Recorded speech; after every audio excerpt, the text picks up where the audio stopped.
I'm your host, Ashley Wright the First, and that is, Stephen Qualls the second, man. What's going on, Pippin? and of course, you're watching the best sports podcast ever, the Right Quality. Yeah, Yep, yeah, yeah, yep. yeah. So today is going to be a relatively short episode, but we do want to get into some great topics. There have been a lot of people playing well, and a lot of people mentioned in the MVP conversation. But there are two predominant point guards in particular, and Chris Paul and Kyrie Irving, who people are saying, might need to be mentioned when we talk about this. So, Steve, based on what you've seen thus far this season from those two point guards, what do you think about maybe one of them winning the MVP? Yeah, I don't. Neither of them are going to win the MVP. It's just not going to happen. But I think Chris Paul has a case. If I'm being honest, I think Chris Paul has a case solely because one, I think Chris Paul is one of the most undervalued players in the league. Not because people don't recognize how good he is, but I don't think people realize what he brings to a team. Like there was a graphic or a stat out there a while back that showed how every team that he goes to gets better, like drastically better from where they were before. So I think in that regard, the Suns are just one of those teams where one, he's not doing it alone like he was in OKC for real, for real.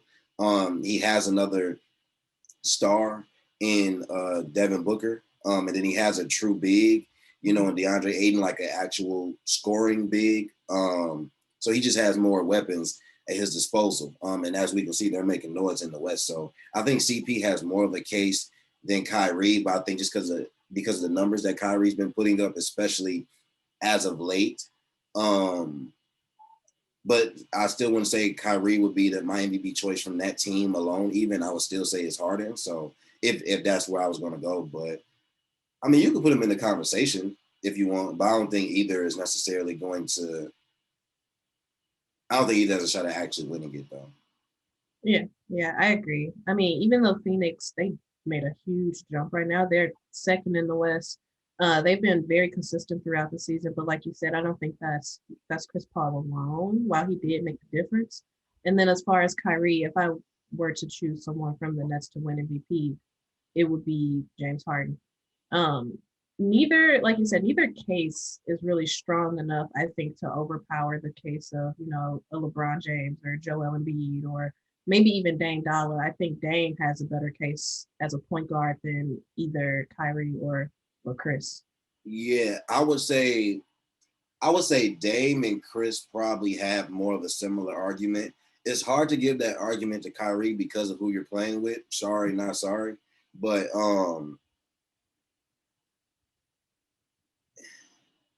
it's easy for you, and it hates it. Sometimes it sucks, I guess, to make it seem like it being easy is the reason we can't give somebody credit, Mhm. But you got another player over there almost averaging a triple double.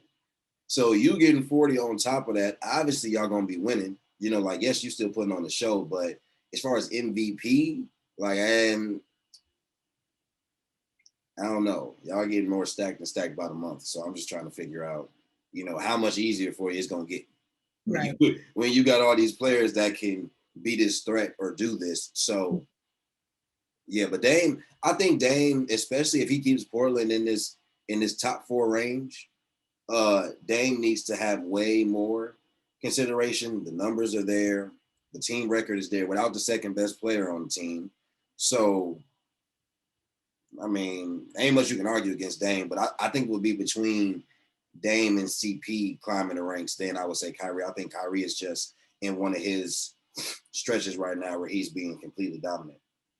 Yeah, yeah, that's very true. And I want to stay. You mentioned CJ McCollum's injury. I want to stay on the topic of injuries and kind of talk about, these superstars on teams that are really competing for a finals appearance being injured. So we have like Joel Embiid who's injured, Kevin Durant who's injured, and so on and so forth. What do you think these injuries mean to their teams and possibly the position that they land as far as when playoff time comes around? It means everything. It means the world for all those teams involved. I mean, did you see Joel's injury? How scared were you? Because I was I honestly, I hate to speculate, you know what I mean? But I just knew it would be more than 2 weeks. Like right now, they're saying he's only out for 2 weeks. It didn't look like a 2 week injury, you know what I mean? you got Joel Embiid is almost 300 pounds, Yeah. and that all of his weight was on that leg. And I think the only reason I wasn't as concerned or wasn't thinking the worst was when he was walking and leaving the court. Like we've seen players like tear their, ACL or whatever the case, and be able to walk off on their own power. I mean, Clay did it. Clay shot free throws on it. However, Clay could barely walk on that leg. Joel seemed to have he was limping, obviously, but he seemed to have a little bit more control, and he seemed to be able to put a little bit more weight. So I figured he didn't tear anything. I figured it was a hyperextension, probably just like a really bad hyperextension. I think it's going to be more than 2 weeks regardless. I think they're saying that just as a gauge. I wholeheartedly wouldn't be surprised if they either one, sit him till the playoffs, or two, that it actually is more of like a month than it is, the 2 or 3, which I don't think seeding should matter, especially for a team like Philly this season. I feel like if Joel is going to be healthy, it really doesn't matter what seeds y'all are. So I wouldn't even be concerned about that. But I think ironically enough, though, I think between the 3 injuries you mentioned, between Embiid, AD, and KD, the Lakers would be who I would fear for the most if AD wasn't healthy or could not be back. Why though? Why do you fear the Lakers would suffer the most from AD's injury? Well, because AD's injury seems at this point in time, AD's injury seems more. It's the injury we know the least about. Okay, yeah, that's fair. So when we say calf and then we keep mentioning this Achilles, like Achilles ain't no joke. So what exactly is going on with this Achilles? You know what I'm saying? So I think. You think without the presence of AD, the Lakers would struggle making another finals appearance?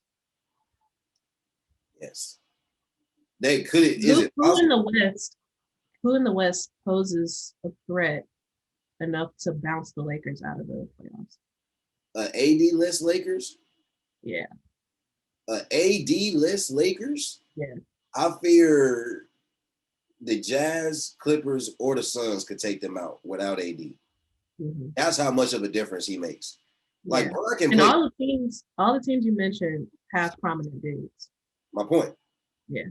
So that's why I'm like, if they don't, unless the Lakers pull off getting Drummond, unless that happens, then it's a different conversation. But if the Lakers don't have a big, they could make it out the West. I'm just saying it ain't gonna be like last year. They're going to, I wholeheartedly believe they're going to be fighting every round if it came down to them not having AD. I don't think that's going to be the case, but I do wonder. Do you wonder if the rhythm of these teams, like Embiid doesn't come back for a month and then they have 2 weeks left into the playoffs. AD doesn't come back until 2 weeks left into the playoffs. KD, who knows, when that trio has only played 6 games together so far this season. Do you think they'll run into maybe not so much chemistry issues per se, but just like those feel issues of like knowing each other on the court? Like pickup only get you so far, especially when it comes to playoff basketball. So once you're getting ready for that, and especially if they, in the West, at least in the East, I want to say it's not going to really be a cakewalk either, because you don't want to be Brooklyn or Philly in them top 2 seeds and not have everything together and get a Raptors team that may be an 8th seed, or get Charlotte at 7, or you never know who may fall in that bottom 4 in the East. Like them 4 through 8 spots are like relatively close still. So I don't know. I think that's my only worry though. It's like, will they be able to gel? Like the talent is the talent, but will they gel in enough time to be the best version of themselves come playoff time? That's definitely going to be an issue, especially like you said, if an AD-less Lakers if he comes back a month down the line and it's playoff time, that chemistry will be an issue because you have teams like the Mavs who started off really, really slow, but have now worked their way up to the 8th seed, I think now, if I'm not mistaken. So it's like the momentum shift is opposite for these teams.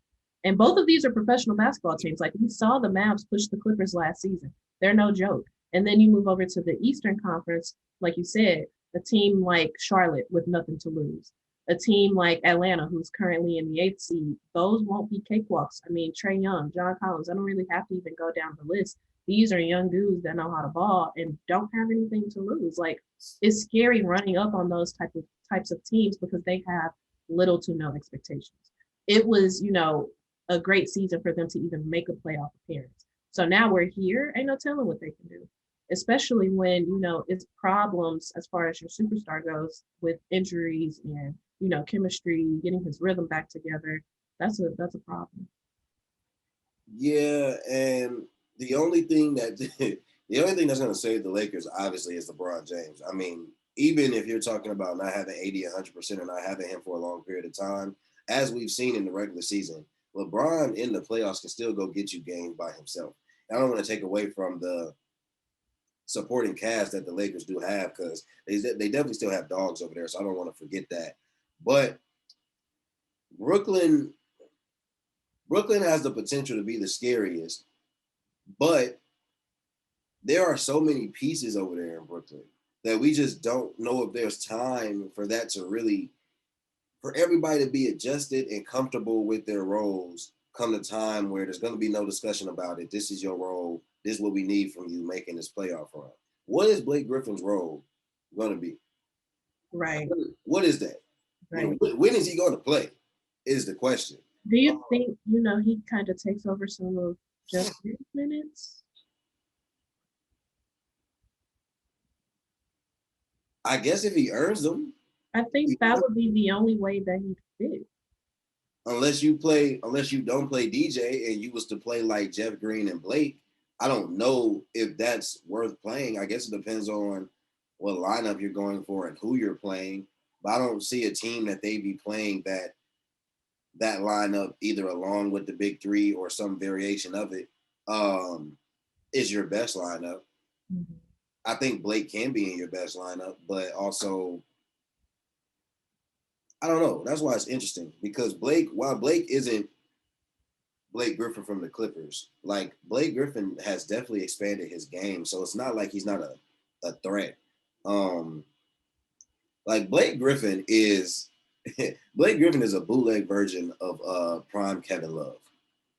That is what Blake Griffin is right now, and I mean that in the most respectful way. Like I don't mean it to be rude, but like if you imagine prime Kevin Love, and you just go like maybe without the athleticism though, huh? Prime Kevin Love wasn't as athletic. You know what I mean? Yeah, and I guess Blake still definitely has some of that athleticism, just not his peak athleticism. So you could give him that, but also he's also not the shooter or the rebounding force I feel like Kevin Love was in his prime. So that's why I'm like, I still would say Blake, all in all, is like a tier or two below that Kevin Love that I'm referring to. But that player is still good enough to make Brooklyn unbeatable. Like they could legit be unbeatable if all the pieces start to work. We saw the pieces start to work with the big three. Like, DJ doesn't need much. None of the other players really need much. So if Blake, can find minutes or find his role within, and around that big three, they have too much. They have too much. If that happens, they have way too much. So it could get scary. It could be really scary hours. Yeah, it could be. I kind of want to get into the injuries of role players, I guess you could say, especially with the trade deadline coming up. So Eric Gordon is also a player that has been injured. What do you think injuries to these type of players do to teams that are looking to rebuild? I also want to mention too, my bad, John Wall. John Wall has been shot, and he's currently, will hurt. So again, what do you think stuff like that does to teams hoping to rebuild? First off, all this is ghetto. The fact The fact that John Wall is already potentially being shopped means Houston not only they wasted a season because you've already parted ways with Boogie, who I don't know why he didn't get signed anywhere, but that's not the point. You talking about shopping Wall? We've heard people inquire about Oladipo. They're Mhm. currently trying to shop PJ Tucker. They're trying to shop Eric Gordon. Sorry, this isn't even about the injury. I'm just talking about how bad Houston is for the moment because I don't really understand how this happened when they didn't have a bad team to begin with. Nonetheless, to the injuries, um, I think in the rebuilding process, it just becomes difficult because you can't trade away these assets. So then you get stuck, and it's like either a team's gonna bank on taking them, and just because they either trust that he's gonna be good or don't really care or just want to give up a player, or are we gonna be stuck with him? And once you stuck with them, that don't make it better because obviously they don't want to be there. You don't want them. They know that. So now they can potentially create locker room problems and things of that nature. So I don't know. It's tough for teams like that when you have players who aren't stars but are solid role players that can be in your starting lineup or starting bench players, and they they aren't in a position like to be their best version. So shipping them becomes that much harder Yep. because they may already be like a niche thing in the league. So it's injuries. I mean, are always trash in general, but I think it's going to be harder for a team like the Rockets to rebuild. But I think it's going to be tougher because they made it seem like they weren't shooting to go that route. If Mhm. they were, they could have cleaned. If they were, they could have tried to clean house from jump Right. and just do that, and would have had a better chance to having all these players that you're not going to be able to get much back for. Like if you Mhm. trade John Wall at this point, who do you feel like you're getting?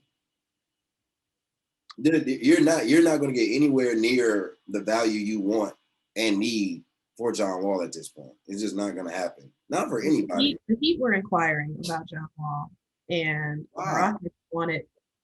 Rockets wanted in return Tyler Hero or Duncan Robinson. Or why? You don't even have a point guard.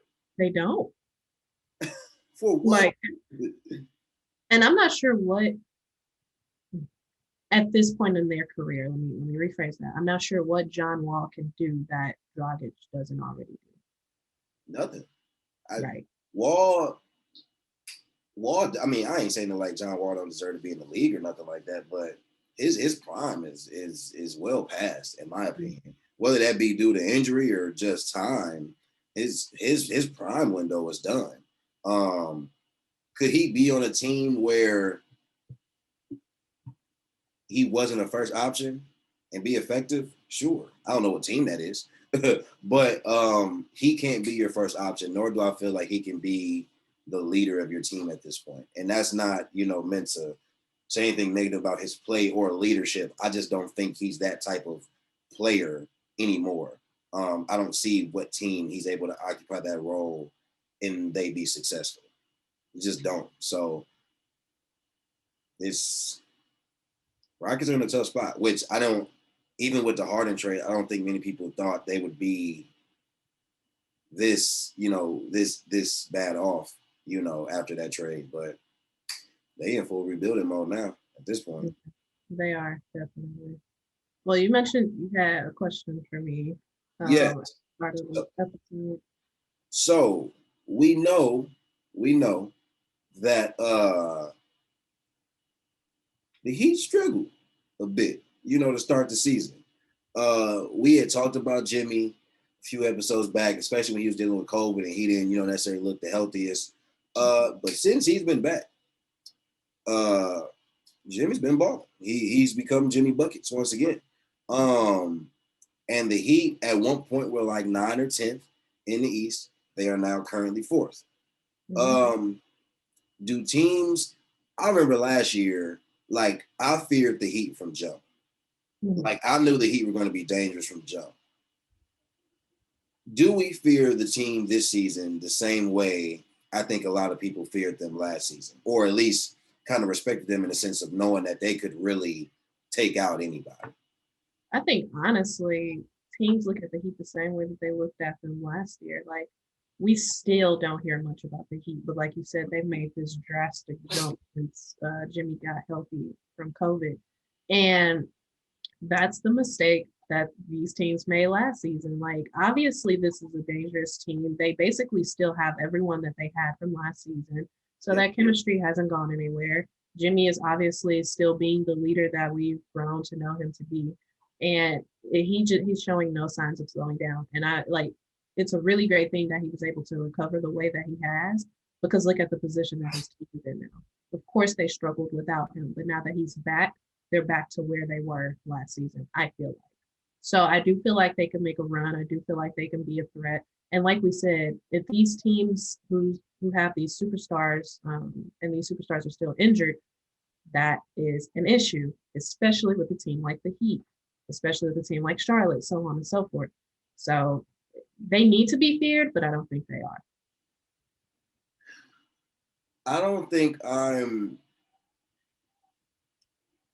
I don't think I'm as scared because last year they were a complete underdog that nobody talked about. Nobody thought Jimmy was going to be that nice. Nobody thought him going to Miami was going to be this drastic change. Nobody knew who Tyler Hero was. Nobody knew who Duncan Robinson was. Nobody knew who Kendrick Nunn was. And then they were all balling. Being in the middle of the season, you get Andre Iguodala, and it's like now you're set. Now you're well rounded. And on top of that, you had a Jay Crowder, and you had this you had this team that was like, how did we miss this? Right. This year, I agree that I feel like the Heat still aren't on a lot of people's radar, but I don't think people are going to be unprepared for them. I think the Heat can no longer be that team that flies under the radar in the sense of teams not knowing they need to be up for that game. Or if anything, be up for Jimmy. I don't know because how do you jump from ninth to fourth? Like that's five So spots, 5, 6 spots. you just they jump from ninth to fourth, yes, but you gotta think. I could double check. You gotta remember.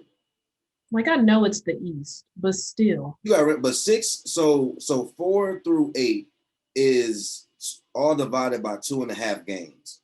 So they're currently fourth, and they're a half game up on the Celtics, a full game up on the Hornets and the Knicks, and then they're 2.5 games up on the Hawks. So Like these teams, they've been relatively healthy the entire season. right. So I'm saying a loss and a win, for the right team could take you from fourth to seventh, or from seventh to fifth or fourth. So, and not to take away from what the Heat are doing, obviously, because they've been 9-1, I think, in their last 10 or something like that. And Jimmy's been average. Right. I was just gonna say that. So like imagine if the Heat, if Jimmy was healthy throughout the entire season. Yeah. They don't look like this is a team that it feels like they wouldn't have missed a stride. Like they would almost be first in that conference. They'd be up there. They'd definitely be. I mean, I feel like they'd either be more comfortably where they are right now, because they still are 3.5 games behind the Bucks. So I either feel like they may be only like a game behind or right with the Bucks at 4, or if they really did miss a stride, they probably would be 3, maybe fighting for 2. So I don't know. But yeah, so I mean, we'll see. I think they're definitely going to still be a team to be reckoned with come playoff time. But I just love the way the East is shaping up this year. I think this is, and that's why I was so worried when Embiid went down, because I'm like, this is going to be the first year in a while. I feel like each round for the East playoffs is going to be solid. Like, I'm thinking about the Hawks will be cool, but imagine the Raptors being an 8 seed. Right. Like the Raptors are still a very talented team. Yes. And if the Raptors play Philly in the first round, like that could potentially go 6. And it depends on Embiid, like, because they don't, like, Toronto don't really got a big, but that's not a cakewalk for Philly. Wouldn't be a cakewalk for Brooklyn if Brooklyn was one, to be completely honest. I feel like, so, it's I want everybody to be healthy as much as possible, so we can have, a competitive, playoffs on both sides, where I feel like, teams don't have, like, remember how many years Bron just cakewalked through the East? Like, we all were like, we might as well just wait to the finals because he's going to sweep these teams damn near. Yep. I feel like last year we kind of got pieces of that, like, especially with Miami upsetting Milwaukee, and then, like, that Toronto and Boston series was good, and then the Miami and Boston series was still good. I Mhm. think each matchup this time around could be really solid because you talk about potentially getting Philly playing the Hawks or the Raptors. You got the Knicks playing the Nets. You got the Hornets playing the Bucks and the Heat playing the Celtics. Those are all solid matchups, all extremely solid matchups. So yeah. Yeah, I agree. I agree. All right, so the time has come. Yeah. Your favorite segment, my favorite segment, Yes, moment of clarity. You got something prepared for us? I do. I do. I don't think did we mention players going to big markets? Did we mention that? I don't believe so. I don't think we did, but That's that's mentioned. something I want to mention. Why do we feel like players need to be in larger markets to either one be successful Mhm. or two have more impact? I think honestly, success comes from the media coverage. So, like, obviously, with larger markets, New York, LA, there's a lot more outlets, a lot more people in your face, a lot of time to shine. Yeah. As far as what was you said success and Um, just like being effective, I guess, or like being productive. yeah, so naturally the bigger markets draw, better players. So your chances of being effective and kind of solidifying, a championship run or a legacy type thing, you go team up with those people, i.e. LeBron going to Miami or yeah, yeah, Paul to LA with Kawhi. So it is that type of thing. But it doesn't always work out. Paul to LA with Kawhi. but I We gotta get this man some grace. We can't go in on Paul George every episode, Ashley. I'm sorry. It's just too easy. It is. So but yeah, I think that's the reason why big markets are praised the way they are. So okay, and sorry, don't want to take away from your moment of clarity, but just this question. So, do you really feel like that has had a negative effect on the league? Because I've been battling with it, like especially in the last couple of years now. Because I think when Boston first did it, like in '07 when Boston did it, it wasn't like it wasn't the same. Like that felt organic. That didn't feel like them three meeting up, being like, let's do this. KG was already looking to leave Minnesota, Yeah, and Boston already became his landing spot. Yes, he waited to hear about Ray, but he was already pretty much content, or at least was seriously considering going to Boston. And then the yeah, trade for Ray came out of nowhere. It wasn't like they had been pursuing Ray and pursuing the big three per se. So that happened organically. yeah. Um, That's honestly though, that's all Danny Ainge, I feel like too. and that's Like all you said, Danny Ainge. like you But said, I don't see them being on the phone. Like, come on, let's play together. right. You know what I'm saying? So now you look at the way Miami came together and you look at the way Brown went about it, and you start seeing how, and it's always like, I guess it wasn't the case for Boston and it wasn't the case for Miami. But I feel like it got ridiculous with Golden State. And the reason people hated the move so much was because Golden State was a team that was already great, Mm, already had the greatest record in NBA history. And then you go get a top three player in the league. It's just completely unfair. But I think people got to that point where now, like, not like this is acceptable, but like this is like the norm. And I think it's just like, I don't I don't like the fact that you feel like you either have to be in a big market with other players or just team up with other players in general. Because it's going to be in a big market if you do that regardless. We ain't, outside of Braun coming back to Cleveland, you ain't seen a lot of players teaming up in no mid or small market areas. So it's yeah. just like, I just, I get what you're coming from because, sometimes I think like imagine if someone chose to go to Portland with Danny. You know what I mean? Imagine if, someone joined Giannis in Milwaukee. It is very hindering to teams like that already have superstars that maybe need one more piece to get to where they want to be. So I get what you're saying for sure. and like, and it's just different things. It's like AD wanted to leave New Orleans. I ain't mad at that. When Mhm. KD wanted to leave OKC, I wasn't upset he wanted to leave OKC. But my thing is, if you're one of those players, like, I don't care about you going to a great team.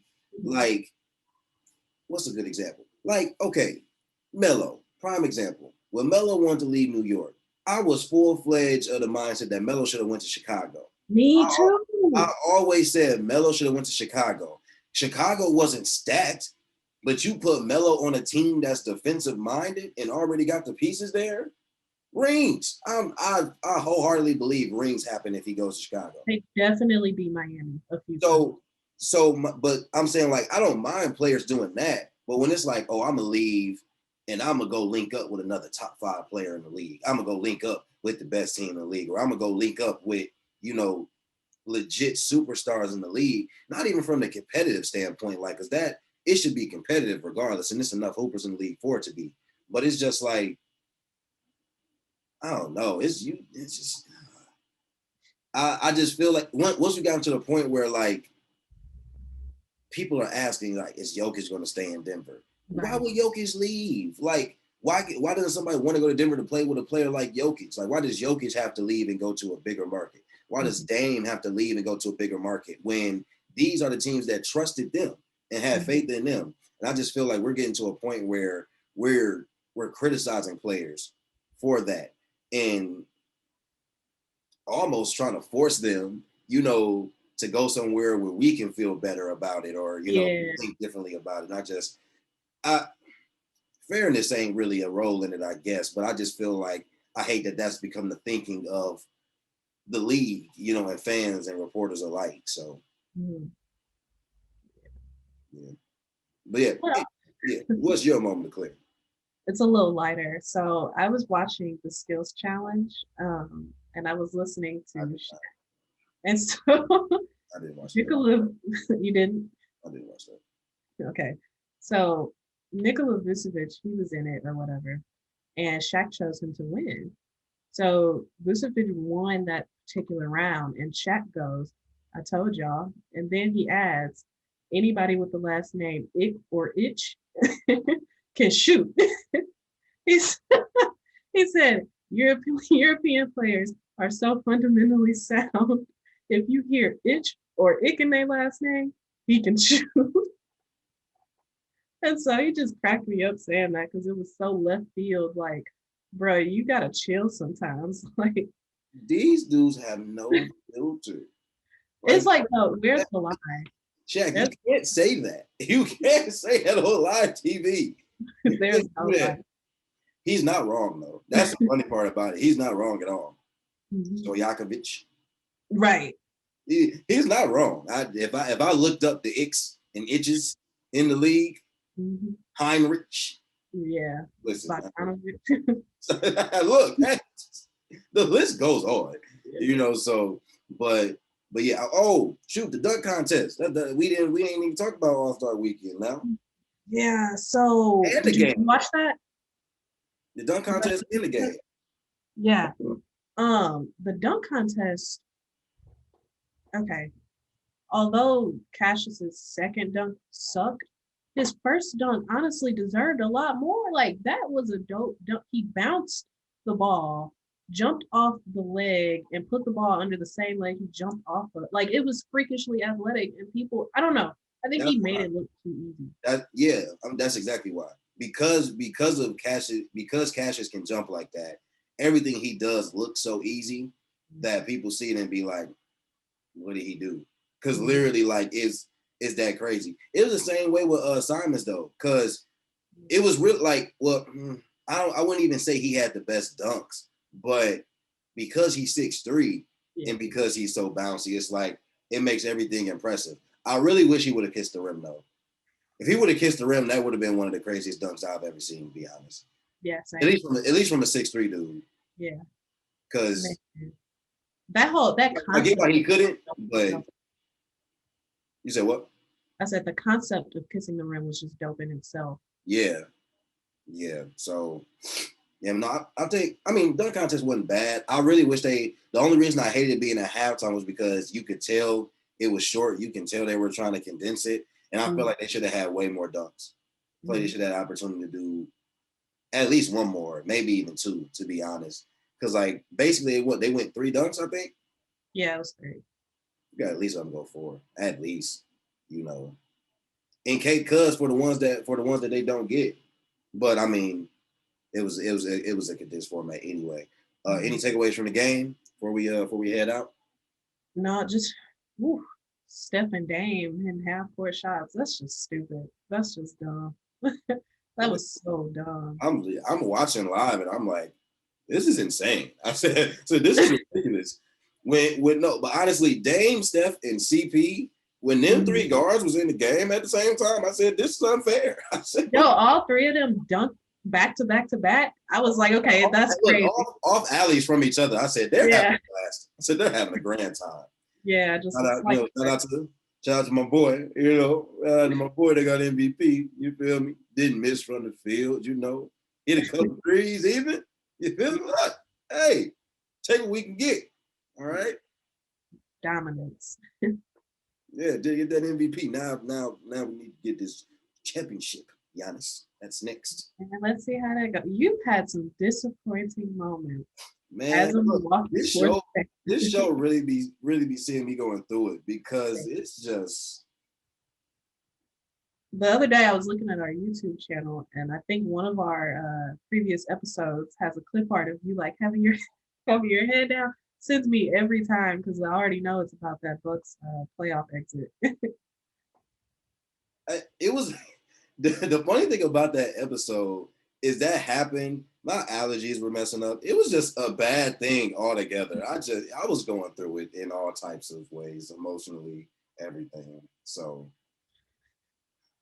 I'm trying to not set myself up for heartbreak this year. I'm trying to just be like, hey man, we could go out. Let me not feel like it's supposed to be our year. If we get there, great. I can't go through it again. I'm scared to bring out my Giannis jersey. I don't want to get flamed. Oh yeah, don't do that. Don't do that. I may have to wait to wear it until if we make the finals, I'll pull it out. Yeah. But do you have any parting words for the people before we wrap up? No, man. Hey, man, y'all stay tuned with us. Y'all check us out, man. Subscribe to us on YouTube. Listen to us wherever y'all listen to podcasts. Apple, Spotify, SoundCloud. We on there, and it's great content, man. You miss it out. That's been my parting words. You feel me? Honestly, be sure to follow at TWQ Podcast. What? I'm thinking quality, dude. I'm thinking quality. I don't know what's going on right now. Every time you get to saying the handle, I be scared. I'm like, yo, I don't know. TWQ Podcast. I remember my own handle. And follow us on our personal pages too. Follow Mr. Qualified and follow the Ashley W. So, bam. Check us out. Be sure to, and also, we're open to comments. Let us know what you want us to talk about. Yes, share your opinion. We'll debate with you if we feel like you're dumb. So, no, I love a good debate. But until next time. Peace.